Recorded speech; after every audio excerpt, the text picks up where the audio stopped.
I'm sorry. I've never lived anywhere where it's this windy. I don't know. The past week or so has been particularly bad. This doesn't play up. It's been windy where we on our side. It's been windy ever since I moved there. Man, It's just, do you have very many trees to stop it? well, no, that's part of the problem. But we have, off of our property, we have trees on both sides. You know, like those, how they have there where there's just a stand of trees, a bunch of trees Yep. on both sides. So they're blowing in one direction or the other all the time. I just never lived anywhere this windy. It's just like, Yep. you can't keep anything on your patio. The wind just blows, it's blowing plants off and everything's Well. happening out there, so. But that's okay. I have a house. I have a place to live. I'm not homeless. That's You have a right. place to go inside and get out of the wind. I'm Yeah. not homeless. That's true. I wonder if it's That's true. more windy in Rogers now because of the lack of trees, significant lack of trees. Yeah. If that'll change anything for the businesses and homes around. I attribute it to us being on a plateau. We are. Ah. Which is usually why, not that we never had tornadoes, but they usually are not as bad around here because as the tornadoes are coming across from Oklahoma, they hit the plateau that we're on and kind of go around or lose kind of some of their impact. Is that why it was so crazy that there was? Okay. Crazy that it actually went just right through town. Because Yes. usually it goes around us one way or the other. Yeah. And it just came right through the middle. Not all, but geologists agree. But some think that at one time, the Ozarks were taller than the Rockies, higher than the Rockies, and that through time, wind and water wore them down. I'm not thinking That's the only hard to way, even the only way I can see comprehend. that happening is if it was Noah's flood. Oh, yeah. I was going to say, We're talking about some I don't water. think, We need some water in here. That's I don't think I'm we're- like, nah, it's got to be Noah's flood. But you know, and that's what I attribute though to finding seashells in the Rockies. Yes. You know, I'm like, Yeah. flood, they're yeah, like, There has to yeah, Yeah. yeah. I don't think, Push there's us no way down, man. Ozarks are bigger than the Rockies. 14,000 There's no way. We wouldn't have to travel anywhere for us to go. Yeah, we ski here. Man, imagine That's that. what we have a mutual friend who, for a while, had or just was curious about the idea of like grooming out some places around Eureka Springs and creating like a little ski resort. You know, because you got Eureka, Yeah. it's kind of Yeah, a yeah, quaint little, you know, and then Yeah. you drive outside town a little ways and you got all those hills and stuff. But Well, they're doing that here with the mountain biking stuff. Did you know that? what? They're clearing a way for lifts to lift you all the way up to the top. So Are you can go serious? all the- yeah, man. Like it's That's so bougie. it's a What huge the deal. heck? Everybody was reposting it and stuff. I was like, oh my gosh, like, it's insane. Places in Canada. Not that I'm say it Not out loud. that I'm getting Say it out there loud. mountain biking, but like I'm going to judge the people that take their mountain You're telling bikes me you up to wouldn't the take a little top. ride? You wouldn't take a little I ride? mean, I'd go up there and look around and then ride back down. I'm not going to ride on my bike back down the hill. You just ride it. You get the day pass. Okay, we need to get started. How funny. We're in 1 Peter chapter 5, which is we are coming down the home stretch. Who knows? I'm not going to say that we'll Come on, we can finish. Could we? Yes. Are we going to? I doubt it. But you know, Yeah, you got a couple of pages there for now. I do. Well, some of this was from last week because we spent quite a bit of time last week We did. where Peter was talking specifically to shepherds, to the elders of the church. We're doing first or second Peter. We've only been on it so much. We're still in 1 Peter. For 4 months? 4 months? Has it been that long? I don't know when we One of started. you guys has a date, like Yeah. starting. I don't know. I felt like we started. Did we start 1 Peter before Christmas? Let's see. Before Christmas? Come on. Come on, Sherry. Holy cow. We did. I mean, technically, the most recent Christmas, you're correct. But it looks like we started it on 12/3. okay, so December, Yeah. and it's just now March, so you know that's not bad. That's not bad for us. It's not bad for me. Okay, I was like, yeah. Yeah. We're good, we're good. That's been a month. 4 months? Yeah. 4 months for 5 Yeah. chapters? I feel like we're okay. I feel like we're alright if we can do that. It's not a large It is not. It is not a long letter. Especially chapter 5 is Yeah. a 2-lessoner. It's got a lot of good stuff in it. But I will say, and we'll get into the text here in just a second, but y'all need to be thinking about if y'all have any suggestions on what to do next, because we are at the end of this letter, so we'll have to come up with something else to study next. Revelation. So, Revelation, see what we believe this time. Part 2. Here's what I think it means now. The rest of the story. That's right. The rest of the story. That's right. So be thinking about that, or maybe you already have something in mind, but either let us know after class, or I don't know, we can talk about it. But we need to go ahead and be having something on the horizon for what we want to do next. So you got to be thinking about that. So last week, like I said, we're in 1 Peter chapter 5. In the middle of it. We talked about elders, shepherds, what Peter says specifically to them, and then he ended that his challenge to them, and talked with, or had just a quick challenge for kind of the young folks. Everybody. And then he said, you know what, everybody needs to have a servant's heart. Everybody needs to be humble.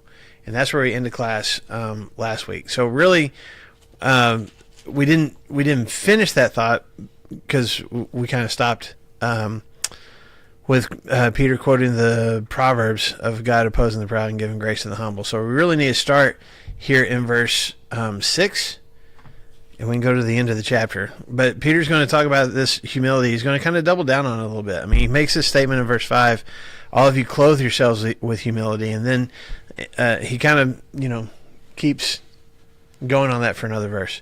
So, verse 6, going through, I'll go through verse 11. We'll leave off the last paragraph for now. Humble yourselves, therefore, under God's mighty hand, that he may lift you up in due time.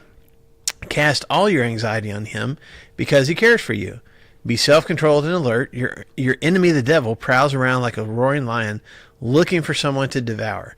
Resist him, standing firm in the faith, because you know that your brothers throughout the world are undergoing the same kind of sufferings. And the God of all grace, who called you to his eternal glory in Christ, after you have suffered for a little while, will himself restore you and make you strong, firm, and steadfast. To him be the power forever and ever. Amen. Amen.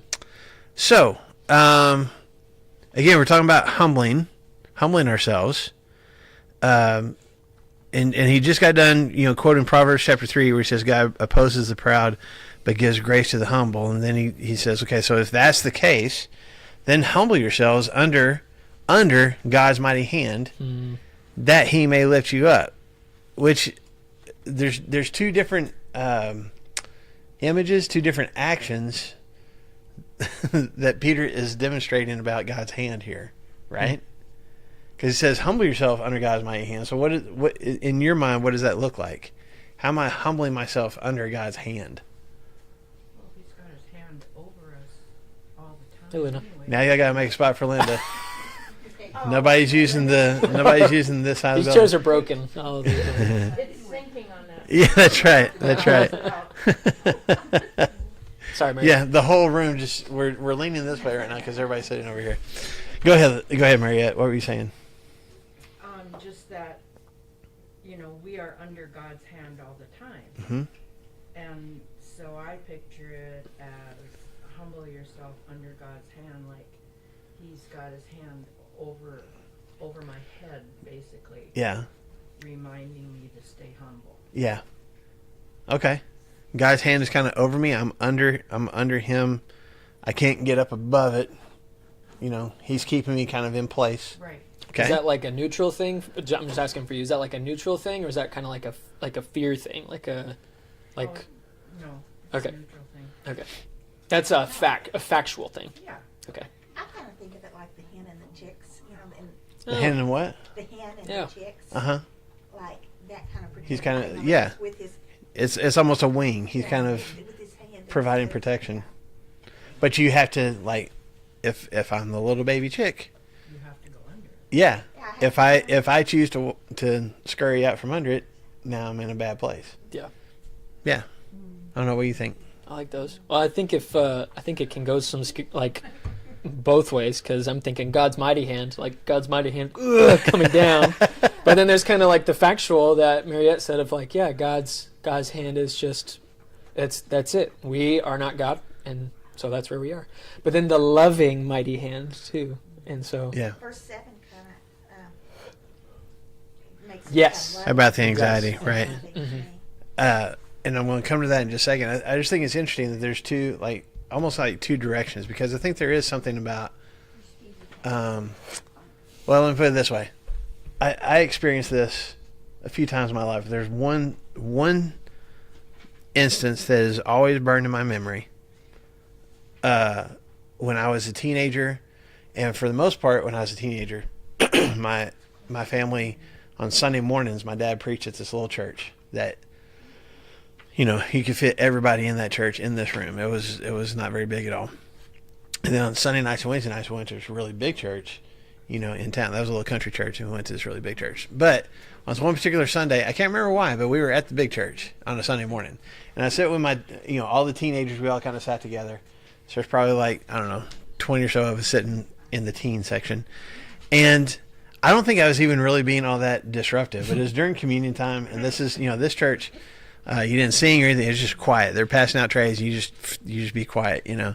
And as teenage boys do, I was like leaning forward on my knees, and I'm, you know, my buddy sitting next to me. We're kind of talking. We're kind of visiting. And again, I know I wasn't talking loud. I was whispering, but I'm sure we were giggling about something, whatever. I don't know.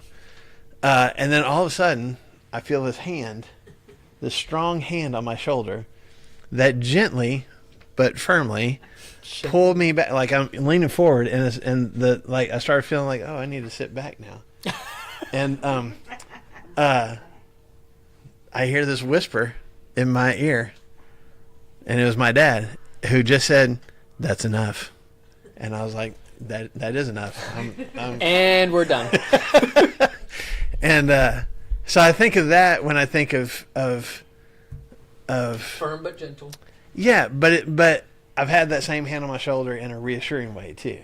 You know, when things seem to be falling apart, and it's, you know what I'm saying. But I feel that kind of like there's some discipline there. There's some. I'm going to kind of rein you in, but also like Lou was saying, but for your benefit. Yeah. But you have to submit to the hand on your shoulder. It's my choice to submit to that, but there is an authority there. You know what I'm saying? It's not a thumb down, but it's like, hey, stay here with me, do what I'm telling you to do, because it's really going to go a whole lot better for you if you do. Right? And I imagine that hand, you know, like here, Mm-hmm. to keep me humble. But when I decide I'm gonna buck that and be proud, that hand Comes down a little bit more. Oh, I can feel that. Okay, God. That's the presence of the Holy Yeah. Spirit. Yeah. Skimming your hair a little bit. But then what does he say about the hand? What else does he say there in verse 6?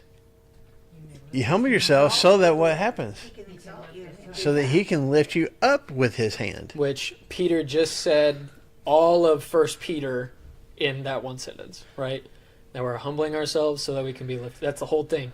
We're suffering so that eventually we're victorious, and like we are submitting to one another and to different peoples and powers so that like we can be exalted. Yeah, but it's not me doing the exalting. That's the Yes. key piece of it. Yes, he's the one. Because he keeps talking about, like, when I'm going to humble myself, that is a willful decision on my part to put my needs and my desires, my wants, in second place to you.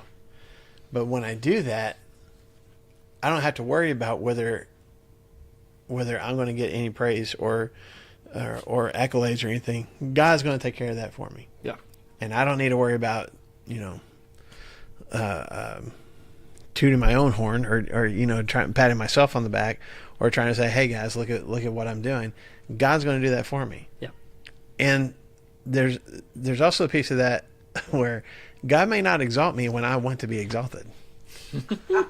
Like, it may be a while before I get the benefits of humbling myself, because he doesn't say that. He doesn't say God will immediately lift you up. God will lift you up in 24 hours.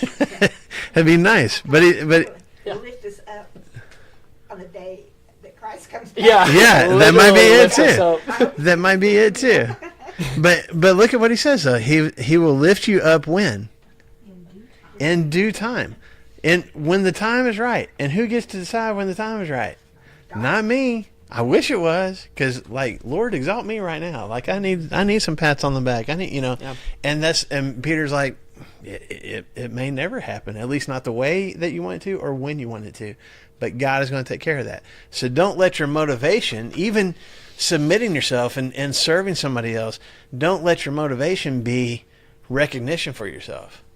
God's going to take care of that. So don't even worry about that. Yeah. And maybe that's why he's taking his time, because he's like, yeah, well, if I lifted you up right now, you'd be like, look at me. Yeah. Look at me. He's trying, the little chick that's going outside of the mother's like, oh, strutting. Like, you're all good. Yeah. He's like, hey, that's not okay. Probably a rooster. Yeah, it probably is. What are you trying to say, Luke? Okay, so then I don't know if it's in the. I guess it kind of feels like it's in the same context, but I think it's so. it's now it's not about me having a servant heart and humbling myself, to other people or whatever. But he says, cast all your anxiety on him. Does anybody have a different word there besides anxiety? That's his care. Yep. Cast all your cares on him. Okay, Or he cares for you. because he cares for you, right? I think it's connected because we've talked about how difficult submission is. We've talked about how difficult humility is. Because pride is at the core of all of our sins, right? That we know better, so I'm going to do this instead of what God says. And so whenever we actually submit and whenever we actually humble ourselves in front of the supreme God, that lends itself to, oh man, if I'm actually going to humble myself, then that things can happen to me. Because if I'm submitting to the rulers and the authorities, if I'm submitting to my husband, if I'm submitting to my, respecting my wife, if I'm submitting to all of these things, then there's the potential for bad things to be able to happen, because at the core of all that, and pride is like, yeah, I'm going to stand up, because I don't know about you guys, I was told that, like, you can't let anybody steamroll you. You can't let anybody, like, just punch you and punch you and punch you. You've got to stand up for yourself. And so what we could think is that, like, oh, well, then humility is, like, weakness, of like allowing people to like steamroll us or allowing suffering and stuff to happen and all that. And so I think at least Peter's like, hey, listen, humility is going to be really hard, and it might even feel a little weak and a little like, oh man, I don't know exactly what's going to happen, which could give us a little bit of anxiety. And so we take that, because the ESV, it has it all as one sentence, this 6 and 7, so it like connects it through it's just a thought. Yeah. Well, there's just I got a thought. Anybody else? What are you saying? It's just a comma between. There's not a period. Yeah, just a comment. That's what. And Yeah. Peter didn't put that, so Right. He Yeah. didn't put it. Did he put a comma? Yeah. Well, yeah. He doesn't know. He's an Peter. educated. Okay, he could catch fish, and he knew what the Oxford comma was, so he knows. That's right. Funny. I look at this still in the context of humility, in that one of the we were talking about this with our lesson with Jonah in our connection groups. One of the biggest I think just innate struggles that most human beings have is a desire for control. I want to make sure that things go the way that I want them to. And when things aren't going the way that I want them to, then I've got to take the initiative to make sure that they do. I've got to grab a hold of this and turn it and twist it and do, to bring it back under my control. And true submission, especially in this context to God, is me letting go. Okay, God, whatever you want to do. And I think sometimes I even say that, and even have that desire. God, you take control. But I'm still like, it's almost like, I'm going to let go of the steering wheel, but I'm just going to move my hands down here to the bottom of the steering wheel. With my knees. Like, With my knees. yeah, God, you keep driving. Yeah. Right. Or I've got my hands like really close. Like I'm going to grab it when we're floating the wrong way. Yep. Or what I consider to be the wrong way. I'm going to yank it back where it's supposed to be. And I think that's like kind of what he's talking about here. Like this submission is going to create fear in my heart if I truly say, okay, God, you call the shots. That's a little bit scary, And what's interesting is when he says cast all your anxieties, does yours say cares? Does ESV say cares? No, it says anxiety. Anxiety. King James says cares. That Greek word, this was so interesting to me. That Greek word is the same word that Jesus used in the parable of the sower when he talked about the seed that fell on among the thorns. Choked out. And when that plant grew up, the thorns grew up with it, and thorns choked out that plant and it died. And when he's explaining it to his disciples later, because they're like, we don't understand this whole farming analogy, and he's talking about the different kinds of soil, the different kind of hearts that receive the word of God. And he says, some of it falls on the soil, and it starts out great. But then remember the words that Jesus uses? The cares of this world choke out the word. It's the same word that Peter uses here. It's this, it's not just, lust and everything. It's the things that pull for my attention and my time and my energy and my focus. And it's my schedules and it's my agenda and it's the stuff I like to do for fun and the ball games I got to get to and the list of chores I got to get done. All these different things that just pull at me. And that's what Peter's like, man, throw all that. I mean, he uses the word cast, which literally means like, I'm not just going to kind of lay it gently and like, okay, God, you take care of this. It's like, get it off of Peter me. would know a thing or two about casting. Yeah, he casts nets. He knows. Like, throw it on Jesus. These desires, these concerns, these things that I constantly feel like I need to be in control of. I don't have to do that anymore. Is that a little bit fearful? Yeah. What if God doesn't do it the way that I want him to? What if? But do it anyway. Well, I was just going to say in your analogy just now, I don't know how many times I heard I and me. Yeah. And so it's like, take that out of the picture. Mm-hmm. But it's hard. Oh, yeah.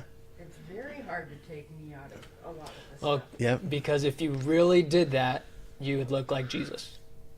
Yeah. Right? Because he's the one that's actually, now he's taking control. Yeah. Cool. What were you going to say, Lou? I was just saying, I think this is one of the blessings that I have received with age. There's not a lot that I can find, but this is one. It seems easier for me to just let him have it than it did when I was younger. I felt like I had to be in control of everything and myself.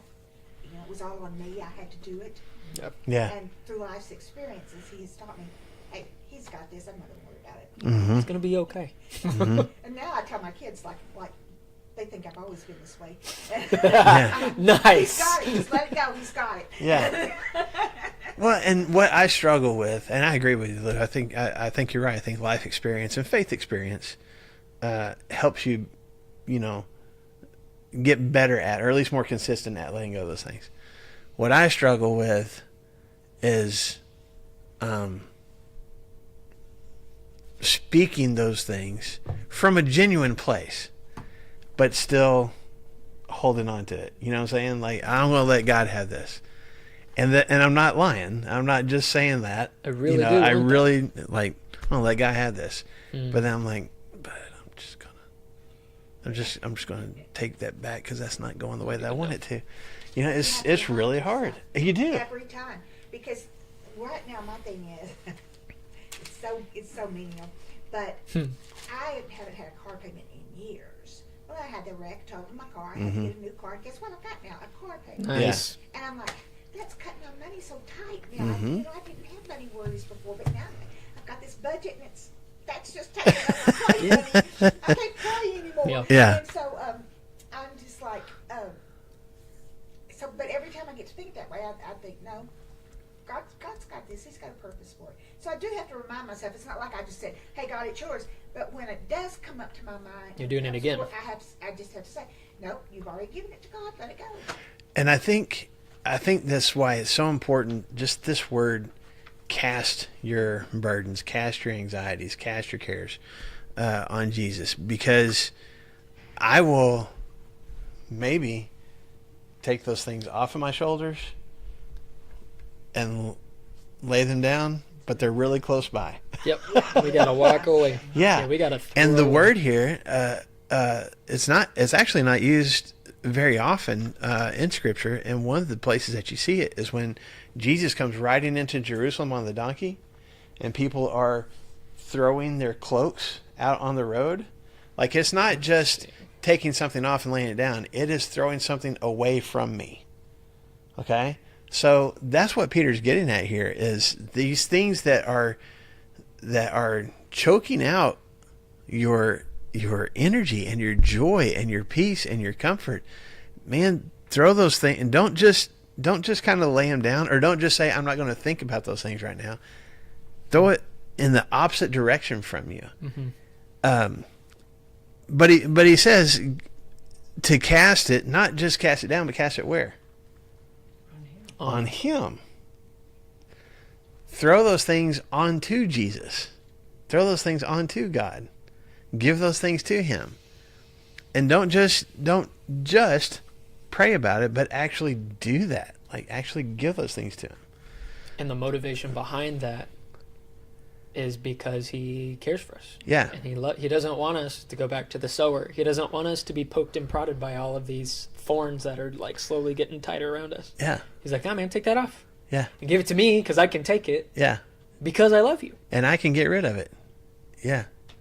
Yeah. And you're right. The whole motivation behind it. Why? Because he cares. And again, I think that's important. I think I'm probably reading too much into this.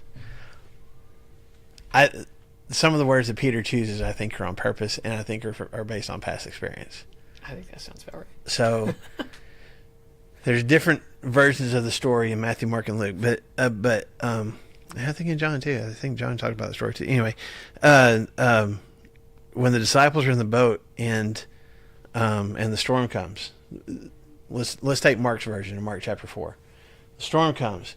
You got at least 4 experienced fishermen who have grown up on this lake, who have seen storms and probably experienced storms before, who are scared for their lives. So that just kind of gives you an indication of how bad the storm is. Okay? Meanwhile, while everybody else is screaming and freaking out and trying to do the best they can to survive this storm, what is Jesus doing? Sleeping. He's in the front of the boat, which would have to be one of the, that's the thing that I never thought about for a while, but when boats are going in storms, like, it's going up and down. I mean, maybe side to side, but the nose of that boat's probably dipping down in the water some. And he's sleeping through the whole thing. A long day. He did have a long day, He'd been preaching all day. It's exhausting. So he's in the storm, he's asleep, and when the disciples come to wake him up, what is their question? Do you remember? Yeah. They don't ask him to calm the storm, which is what I always had in my mind, for at least when I was younger, for a long time. But that wasn't their expectation. They didn't know that he could calm the storm. How do I know that? Because when he does calm the storm, what's their reaction? What? Who knew he was going to do that? Yeah. Their question is what? It's in Mark chapter 4, verse 38. Their question is, Lord, don't you care that we're about to drown? The question is not, Lord, can you do something? Lord, can you stop the storm? They don't ask that because they don't know to ask that. They just look at a sleeping rabbi and think to themselves, he doesn't even care. That same word in the Greek that they use in their question is the same word that Peter uses here. Peter was on the boat. It may have been Peter that asked the question. I can see that. I can see it too. Sure. He didn't hold back a lot of times when he had something on his mind to say. Lord, don't you care? And here's Peter now, 30 years later, at least, going, oh, yeah. I want to challenge you guys to throw your worries. And it's not Peter going, this is probably a good thing to do. I've heard this is a good thing to do. I know other people who have done this and they highly recommend it. This is Peter going, I have one of those moments where I was completely overwhelmed and I was doing everything that I could to survive the storm and it wasn't working. And had to give that in that moment to Jesus, and he calmed the storm. So what's Peter saying now as an old man with lots of life and faith experience? Do the same thing that I did. Why? Because he cares. Because Question he does. answered. Yeah. Lord, don't you care? Yeah, I care. And Jesus is like, that's his question, is like, why did you doubt? Yeah. And again, I've misread that for a long time as if they didn't have faith in his power. They wouldn't have known to have faith in his, like, you know, does he have the power to calm the storm? That wasn't even a possibility. Their doubt, their lack of faith was in whether or not he actually cared about them. And Jesus going, of course I care. I love you. Of course I care. And that's what Peter's reinforcing here. And they're probably thinking, okay, you know, there he is sleeping. Get up and help us. Yeah. Or at least freak out like the rest of us. Yeah. Don't you care? And now Peter, I think, as Peter's writing these words, he's thinking back and he's like, man, I literally had that question answered right in front of my eyes. Yeah, he cares. So, yeah, I'm going to throw anxieties and fears and desires for control and all those things on him. Because I know he cares. I experienced it. I asked him if he did, and he showed me. And you guys need to do the same. I got kind of preachy there. I'm sorry. It's just a powerful verse. I'm all man. about that because you're like, yeah, I don't want to let go of the steering wheel because I don't know what's going to happen. And God's like, hey, I like stopped weather. Like the whole thing. Yeah. I just stopped it. So like, maybe you can give me a little bit of that. Like maybe you can take some of those thorns off and like can give me a little bit because like I can. Maybe I actually know. actually do something about it. He actually stopped the sun, too. That's right. Yeah, That's and we're right. like, oh, I don't Did he stop the know. sun, or did he stop the planet? Stop The sun stood still. That's- Whether that was the earth standing still and made the sun look like it stood still, or the sun actually stood still, or who knows? Who knows? Taking it back to being a science teacher. Yeah. Yeah, hold on. Yeah. Did we stop or did it stop? Yeah. Whole universe. Okay. Any other thoughts from you guys about the verse? I mean, that's one that I've got underlined in my Bible since probably when I was in high school. Like it's a good one. And again, it's because he does care. And there's so many. I'm sorry to keep belaboring the point, but there's so many things that besides God that we rely on, besides ourselves even, to get us through problems. This job will help. This purchase will. If I go on this shopping spree, that's going to make my anxieties go away. If I eat this meal, there's so many different things that we rely on. And Peter's going, man, just cast it on Jesus, because he actually cares. Even those other things that you're trying to do, or those other friendships, those other relationships, where you're trying to find that meaning, that purpose, they don't care like he does. Yeah, Amazon doesn't care about you. Except for make sure that credit card payment Exactly. goes through. Okay. So then verse 8, he's again not switching gears, but still kind of in this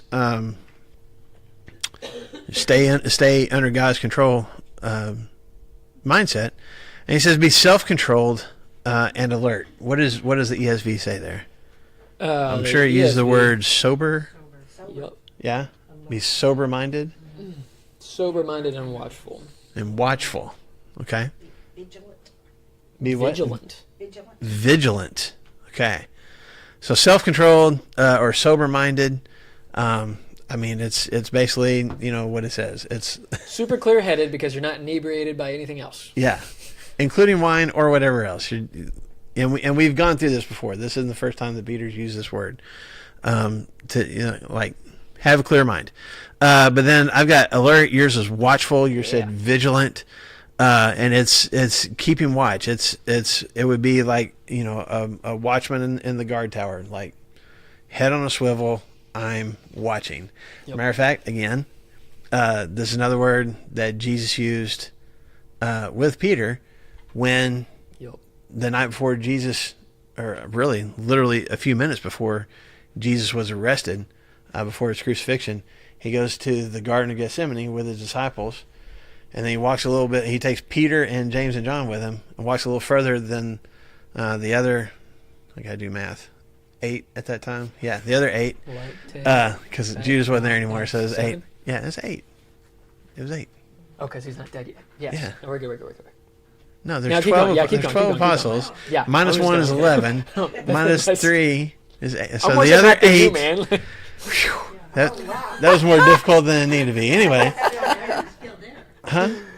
Judas was still there. No, But Judas was he had gone. left. Judas He left to left betray Jesus. from the room to go get right. the. So there was Yeah. only 11.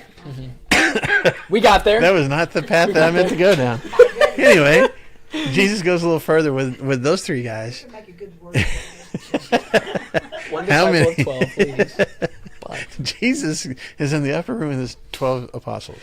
1 leaves. Okay. But when he goes off with those 3 guys, he tells them, this is in, again, multiple Gospels talk about it, but in Mark chapter 14, he tells them, you guys keep watch. And then he goes a little further by himself. Excuse me. So when he tells them to keep watch, that's the same word that Peter uses here in 1 Peter chapter 5. Be sober, be alert, be watchful, be vigilant. That's what Jesus told Peter and these other 2 guys to do.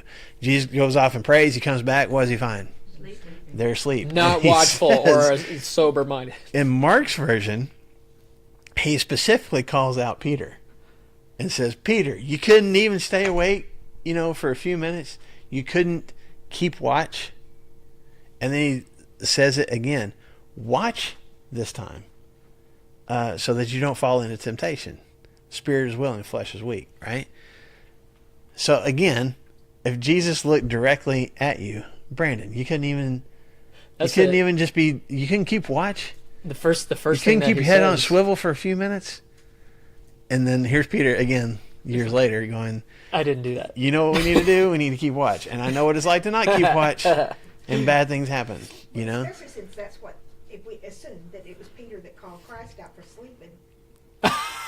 He was calling Christ Yeah. out for sleeping during the storm. Yeah, if What are you it's doing? Peter's like, why are you You even asleep? And then care? Jesus 3 years later is like, What? You can't keep watch. yeah, why are you asleep? Don't you care? Who knows? Maybe that's how that conversation went down. But it is Peter going like, hey, pay attention. And again, personal experience. I know what it's like to not pay attention. I know what it's like to fall into and just be lulled into sleep and just spiritual. Like I'm not alert. I'm not paying attention. And all of a sudden, trouble happens. Do you think too that Jesus called Peter out specifically because he knew that in a matter of hours, Peter was going to deny him those 3 times? I think that's part of it. But also, what had Peter done before they went to the garden? He told him I he would will. die for him. Follow you Compared to everybody death, else, bro. Peter's one that stood up and said, I will stick with you no matter what. Here we are, literally minutes later, and he's asleep. And Jesus going, you literally just said, you're going to be ready to even die That's for me. Jesus' first words to him. He says, Peter, are you asleep? Like, at least in my mind, that's a little like, Yeah. I thought, Are you pretending? yeah. Yeah. In my eyes. Yeah. Yeah, that's what he told me. Oh, man. Of course I was awake. Yeah. So again, I think this is challenging words from Peter, but it comes from a place of personal experience. Yeah. I know what it's like to not be watchful when I should be. And so I don't want you guys to experience that. So be watchful, be clear-headed, and be watchful. Because why? What does he say there in verse 8? Or verse 9? Is it verse 8? Yeah, verse 8. We've got an enemy, and this enemy is what? I know it's Satan, but what does he compare it to here? A roaring lion. Okay, so it's not some timid little... I mean, it's not even like a yipping little dog. It's not even a German Shepherd. Those are bigger dogs, you know? This is A lion is something to be pretty fearful of. And you were talking about this on last Wednesday. Because we see lions most often from a distance, maybe even behind glass, or Behind definitely 6 inches of glass. a big moat between the two of us, right? Have y'all seen lions in the zoo? Has everybody's seen that before? Okay, so I've never been to, like a safari or something where you're out there. Ones. Yeah, well, even like to an actual I've never gone to Africa, but I know you can go to safaris and stuff. Yeah. Tracy Lieberman went on one of those. Yeah, where they're out there in the wild. But even then, when you see videos like people, they're in their Jeeps or their Land Rovers, whatever, and if the lion starts moving that direction, what do? They drive away. And it's not like, oh, that lion's a few feet away. That lion's 100 yards away, and hey, we need to go. We need to get out of here. Because they have people driving. My daughter said, they were camping, and they were roaring, and I said, you guys are crazy. Yeah. If they broke through, yeah, they're going to get your tent first. Yeah. Yeah.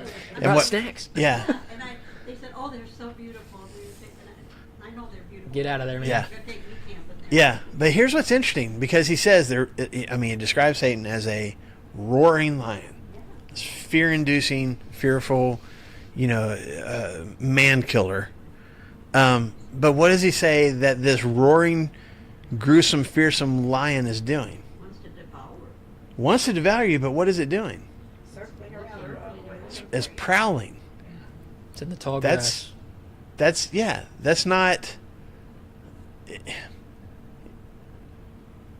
It's not in the middle of the attack. And I mean, if you ever watch, nature videos, when a lion's going to attack an animal, it's usually not galloping from 100 yards away, roaring the whole time to give that animal plenty of time to see it coming. Yeah. It does. Now, once it attacks, You're done. it's there. But before then, man, that animal doesn't have a clue that ferocious thing is even there. I think. He's not just going to bite you. He's going to Devour you. like the Red Sea devoured. Yeah. Yeah. The word for devour there that I've studied for Wednesday night is like you have a big glass of lemonade. It's in the Greek, that's what it says. Lemonade. Big glass of lemonade on The a hot Greeks summer day. And Romans were all about And their lemonade. You slosh that whole thing down, and you're like, I need some more. And that's that same word. Like I'm gonna eat bones and all. There's not gonna be anything left. I've got you. Gulping. And I think that's a problem for us. I love the way that all these verses are together, because if we're lulled to sleep, because I don't know if you guys know, but we're in a war for our spiritual lives, because there is an enemy that is prowling around seeking to devour our lives, our children, our livelihoods, and he's going to constrict us with all of these desires of our hearts and these anxieties and stuff, and he's going to choke us out. And if we don't know, if we're asleep, if we're not being watchful, not being alert or anything like that, he's going to devour us. And that's exactly what happened to Peter. Because he wasn't watching, because he wasn't alert and sober-minded, the option of temptation, the vulnerability for temptation was so much more present because he didn't realize what was going on. And so because of that, he ended up denying Christ 3 times and felt like he wasn't supposed to be in the fold anymore. Mm-hmm. And so Peter, looking at all that stuff, is like, hey, don't think that you're not under attack. Because a lot of times, I feel, this is for me, I feel like in the West, it's really easy for us to just be like, oh, life is good, man. Yeah. I got a car that runs, a new car that runs, new Tulis that runs. We've got our health, mostly. We've got good families. We've got a church family that cares about us. We're not on the street. We've got a home, regardless of the wind and stuff. And we're fine. We don't have any worries and stuff like that. And Satan's like, oh, I've got you exactly where I want you. Yeah. Because the worst punch is the one that we don't see coming. And so he's like, all right, I'll totally get you with lust. I'll totally get you with consumerism. Amazon's going to be your best friend, or Instagram is going to be your best friend, and you don't even see the fact that it's sucking the life out of you. And so he's like, hey, no, it's a lion. And every apex predator has a strategy of how they're going to attack, and a lot of them go for this, like, I'm going to get as close as I possibly can, and they're not even going to know, so that the moment that they realize it, I already got him. I think that we think... Go ahead, Mariette. Well, it's just like over the years of what society and us have allowed to happen to TV programs, movies, and that kind of stuff. Mm-hmm. You know, it's like at first it was like, oh my gosh, they kissed on, you know, Yeah. whatever. I Love Lucy. They're in Yeah. 2 different beds. And now Archie it's Bunker like, was the first network TV show that had the sound of a flushing toilet, yeah, and it was so controversial when it now- happened. Archie Bunker, All in the Family. Remember All in the Family? But it's That was like in the 70s. the devil bit by bit push that, and Mhm. we just okay, it's all right, Mhm. it's all right. And now look at where we are. And our threshold, They were all smoking. as you're watching, as you're I watching watch it. those old movies. And Yeah. And I just wonder, because that's such a good point, because the world's threshold might be like here. Like, I can, like, this is okay. And it might be like a little bit farther of like, okay, that's inappropriate. But then as Christians, maybe our threshold is like right here of like, okay, but I'm not going to see that. When God's threshold might be like way Yeah. over here. Yeah. And we're like, oh, I didn't even realize it. Because I thought Yeah. that I was just being better than the world. And God's like, bro, Yeah. listen, man. It's over here. We're farther. Yeah, away. I heard a guy describe it one time. It's again, this is when I was in high school, and it stuck with me this long. But he's like, so many of us as Christians, we want to know. Man, we do. I wanted to just bark at teenagers like this is a teenager thing, but man, we adults do it too. Where it's like, okay, I'm just gonna get. I'm gonna get up to the line. There's a boundary. There's a line. And I'm gonna get up to it. I'm not gonna go over it though. I'm just gonna get up. Like, let's see how close I can get. And you know this. I mean, teenagers do this. Like, okay, what are the rules? Okay, how close can I get to that rule and not go over? And again, And it's I more mean, that's concrete a in but teenagers. yeah, Yeah. because we Drugs have a lot and more sex rules. and- Yeah, all that kind of stuff. But you know, we lay out these rules for them. And they're like, okay, what's my curfew? Okay, what's my, you know, we have it at Green Valley. Like, what's the, okay, the shorts rule? How long or short can the shorts be? And like, what's the I line? mean, inches. Right. And so with TV, I mean, just everything. Here's the line. And this guy was saying when I was in high school, he's like, our attitude a lot of times as a Christian is, how close can I get to the line and not go over? And the problem is, this is God's what like, Mariette "What was, yeah, Mariette was getting at this. The problem is that Satan comes along and like, this is a chalk line. So he just kind of erases it and moves it a little bit. And so now I'm like, well, now I'm at the line, but I'm not going over. And then the line moves again. Like, see, I'm not going over. I'm at the line. Here's the established rule. Here's the acceptable and unacceptable, and I'm still there. And he's like, you get to the point where you're still hugging the line, and then you look back and like, oh, look at all these things, you know. And so his point was, we as Christians need to quit asking, how close can I get to the line and not go over? We need to just consistently ask ourselves, how close can I get to the cross? Like, and if that's my focus, the line doesn't matter. Yep.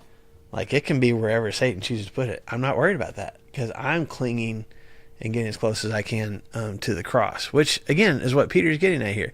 And the whole prowling thing, I think, is just so important because that's the way lions operate. They have, you know, quiet feet out there in the jungle. You don't hear them coming, and then all of a sudden there they are, and you're being consumed by whatever it is. And when you sit there and go, well, drugs, alcohol, TV, sex, porn, Okay. you know, all that kind of stuff. Man, what about gossip? You know, what about laziness? What about, I mean, our finances? Laziness is okay. Is it though? That's what it says right here. It says that right here. Laziness is fine. Everything else. Lou. But this is not just about addictions, you know, where you know, gateway drug or a little bit of alcohol and all of a sudden we're being devoured. While that's true, but I'm saying we can become almost arrogant in a way, and or just assume like I'm fine because that's not a problem for me. You're right. It's not. Satan's not attacking you from there. There's a hungry lion that's coming from this direction that you're not even paying attention to, which is why he says be watchful, head on a swivel. I'm watching. I'm paying attention. I heard somebody say one time the sin that you always try and justify, like, no, that's fine. Yeah, it's fine. He's like, that's the one. That's the one that's devouring you.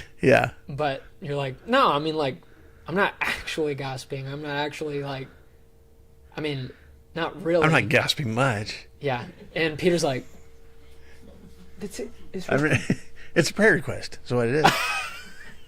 Let me tell you something we need to be praying about. Oh, man. Yeah, you can tell me. I'm just not going to tell other people. So it's not really gossip then. Yeah. Okay, but so he gives us a defense. Besides being watchful, what do we do when the lion does attack? Verse 9. Stand up and push back. Resist, right? Resist him, standing firm in the faith, because you know that your brothers throughout the world are undergoing the same kind of sufferings. Like this, like we're in this together. Paul said in 1 Corinthians chapter 10, there's not a temptation that is seizing you that hasn't seized somebody else. And that's not, he's not saying like, quit your complaining kind of thing. That's not what he's just like, listen, yeah, life is hard and temptations are out there and suffering is out there. And there's other people that are going through it too. You're not alone in this. So, but he says to resist the devil, which that word literally means to like stand against something. It's a Plugging my feet in the ground. Yeah, one of the study things that I saw says 180 degree opposition. Like you are pushing me this way, and I am completely going back the other direction. It was used back even before Scripture. The Greeks used it to describe, soldiers standing against an oncoming enemy. They got their shield out and they are pressing forward into it, pushing the opposite direction. So resist, but also do what? What's the next word? Stand firm. Okay, I'm resisting, but I'm also standing firm. In other words, when the resistance happens, I got cleats on. Yeah, exactly. It's I might be resisting, but I'm still getting pushed back. And he's like, no, don't just be like, no, like stand your ground, stick and stay. And it's about something that doesn't buckle, something that doesn't give way. So there's very much has some intestinal fortitude here, guys. Fight against it. Which again, that's something I think we struggle with sometimes. Like, you know what? I can't beat this. I can't. I'm just. We will justify it. Going back to what you said a minute ago, we'll justify it. One of the ways that we do that a lot of times, like, well, that's just who I am. That's just the way I've always been. That's just who my parents were. That's the way God made me. Yeah. What I am. There's only. Oh, did you hear that? Lou said there's only one I am. It's God. But we'll justify it, right? And Peter's like, no, stand firm, resist, fight against the things that are fighting against you. Oh. Don't just stand there and take it. Yeah. Last thing I have to say about that is, it's important to understand that we are under attack, and that it's a strategic thing from the devil. Like, he's not just like, I'm just gonna see if this works. Like, if we're armored up, we've got Ephesians 6 in our guts, and we have all those things, he's going to try and find the little chinks in your armor and try and get through and hit you where it hurts. But it'll be small things that you don't even realize. But this isn't the only lion in the Bible. There's lots of lions in the Bible. But the important thing about this lion is that you guys have seen The Wizard of Oz? Okay, this lion is like that lion.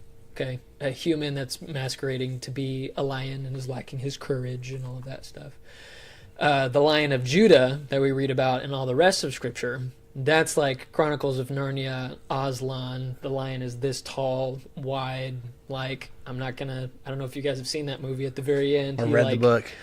It gives me goosebumps, but he like devours the witch, like eats her and spits her out in the same way that this verse is saying all that. And the lion that is trying to kill us is this little lion from The Wizard of Oz. But the lion that we have, that we can cast our cares upon and humble ourselves in front of, is this lion, the big one that has already defeated death and I was reading Colossians, has disarmed the enemy to where he's like, yeah, what are you going to do now? Now, that's not for us to discount the fact that we're in a war, because we are still in a war for our souls. And if we're, as Peter said, if we're not watchful and sober-minded, we will get a left hook to the chin that will knock us out.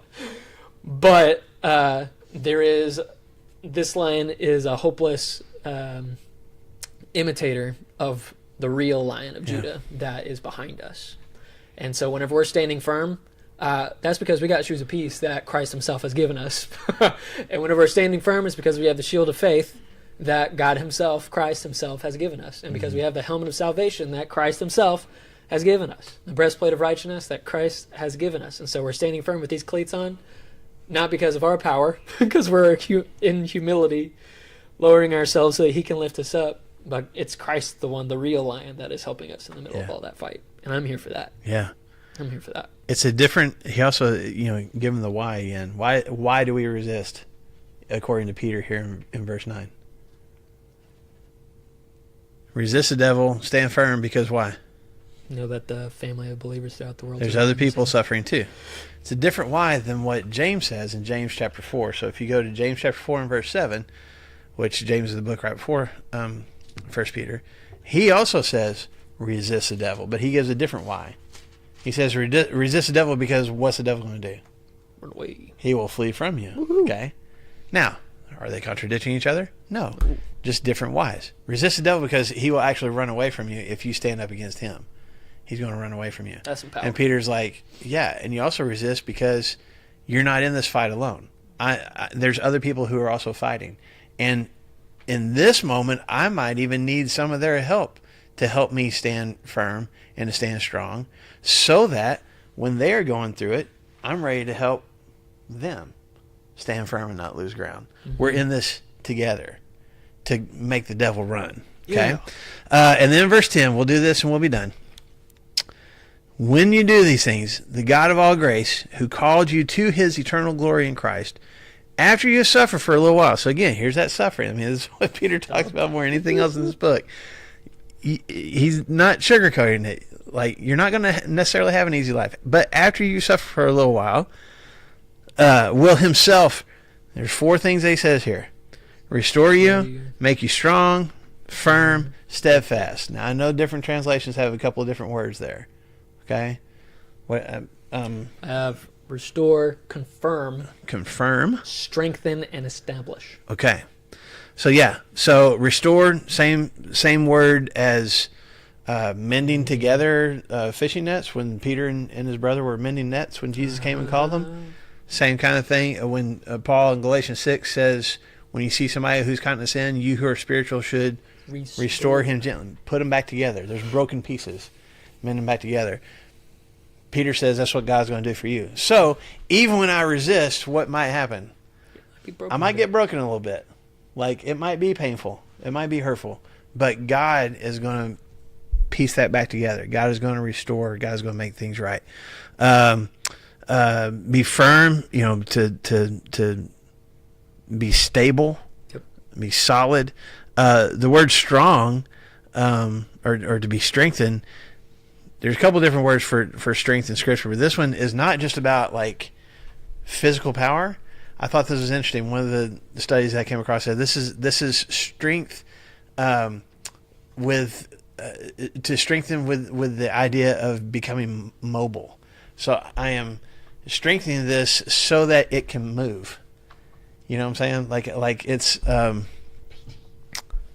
physical therapy. Yeah, I'm strengthening the muscles. I'm strengthening the bones so that I can have motion to this. I'm not just...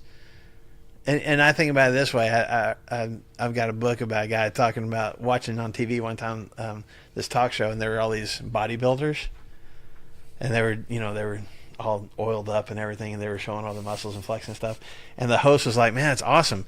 Now, you got all these muscles. What are you going to do with them?" And they're just like, and they start flexing again. He's like, "Great. What are you going to do with that?" And they keep flexing. Every time he asked, they just kept flexing. And the guy was watching TV going, well, they're not doing anything with it. I've got all this muscle and all this power for what? And I feel like that's what Peter is talking about here is like God is going to give you strength. God is going to empower you. God is going to mend you and put you back together so that you can take action. Mm-hmm. Not just so you can sit there and go, boy, I'm glad I got through that. It's, glad I got through that. Let me go help somebody else. Let me keep moving forward. Let me go mend someone else. Let me go be a source of strength for somebody else. And then the steadfast, or is that what you had? Yeah. Strengthen and steadfast. Yeah, it's about laying a foundation. It's like the concrete foundation that you put for building. So all 4 of those things have to do with strength and firmness and not being moved. I might suffer. I might even be broken by life or by the way people treat me or even sometimes by the consequences of my own choices. But God still has the ability and the desire to put me back together and make me stronger. Not just so that I can sit still and be glad that I've been put back together, but so that I can move forward and help other people be strong too. I think you have to be strong mentally too. For sure. If you don't Absolutely. let it go and don't fight it, you need to keep it. Yeah. Yeah, in mind. it's my mind. Absolutely. Totally agree with that. I think Probably sometimes harder we than feel That's hard on really being excited strong. when something bad happens to us. Mhm. But back in chapter 4, he says, don't be surprised when Yeah. suffering and trials Yeah. come upon you. Yeah. And then he tells us in chapter 5 what to do about it. Right. Mm. Yeah, you're going to suffer. You're going to, and he's said that multiple times in this book. And we've talked about the people he's talking to are going through some persecution. They're already experiencing it. He's like, man, it's going to happen. It's going to happen. Don't be surprised by that, but also be prepared for it, and don't just sit there and take it. Like, not fighting back, like you're going to punch me, I'm going to punch you, but just like, I want to resist this, and I'm going to be strong mentally. I'm going to be strong spiritually. I'm going to take my fear and my worry, and I'm going to get rid of that, as that's just going to make me weaker. And I'm going to be strong. I'm going to be strong not just for me. I'm going to be strong for other people. And I think something that the world thinks that because we're Christians, everything is going to be just honky-dory Yeah. all the time. That we will never suffer, that we will, my brother used to say, you just walk around in this bubble that nothing ever bothers you or nothing happens to you, and it's like, you know, you don't understand, you don't see what's happening, because we handle it differently. Right? Yeah. We handle it differently. Yeah. If we have that faith, that's what, there's so much similarities between Peter and James. And that was one of the last things, like, if you want to look, we looked at here in 1 Peter chapter 5. If you go to James chapter 4, verses 6, 7, 8, 9, there's a lot of similar phrases. There's like 3 or 4 things that he and Peter say almost exactly the same They're buddies. in these 2 paragraphs. Well, yeah, they were buddies. And Was that James? That wasn't James the Apostle. no, James, James, brother. Jesus' brother. Hmm. Yeah. But it's all about resistance and humility. I'm resisting, but ultimately I'm understanding this is God that's going to get me through this. And to your point, Mariette, if I don't have that relationship with God, I can't fathom how to get through that, you know? And whatever it is, if it's a temptation, if it's a problem, if it's a struggle, if it's fear, you know, whatever it is, we do handle it different. And man, when years ago when Christy's dad died, we even had that conversation, like, how do people who don't have faith Yep. handle this kind of situation? And not in a judgmental way at all. It's just like, we couldn't have gotten through it without not just our faith, but our church family. You know what I'm saying? And people, and being able to lean on some people, and but also the faith too. And just like, man, this is amazingly sad and depressing, and I feel so weighed down, but I'm not completely shattered because I do have faith. And that's what Peter's getting at here. You're gonna suffer. Bad stuff's gonna happen, and some of it you don't even expect, you don't deserve. Some of it's gonna be because you went back to the things that you said you weren't gonna go back to anymore, you know. But keep resisting, keep standing your ground, and keep relying on other people to help you stand your ground, so that you can do that for them too.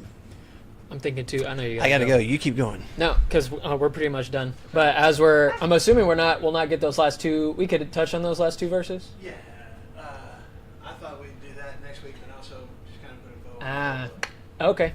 Well, then maybe I won't say what I'm about to say. Now the take the whole preach it. He says, how long you guys got? Now take the wholeness of 1 Peter and the suffering. Yeah, we're about to be 3 minutes over. This is tough beans. The wholeness of like suffering and humility and all that stuff. What ends up happening to 1 Peter according to what ends up happening to Peter per church tradition? Like, what's his fate? He's supposed to be crucified upside down. Crucified upside down, humiliated in the worst possible way, terrible, terrible suffering. And so he exemplifies all of that because he takes everything that he says in 1 Peter and he's like, I'll do it. And that's exactly what he does. Crazy. Next week. We haven't told Alicia to get you out lunch before we bring lunch. No, she usually orders something. Oh, okay. It'll be a little bit later. I wanna make sure that isn't something I left. That's Brandon's shirt. Okay, 'cause Sweatshirt. I That's have a what I'm taking off. tendency to leave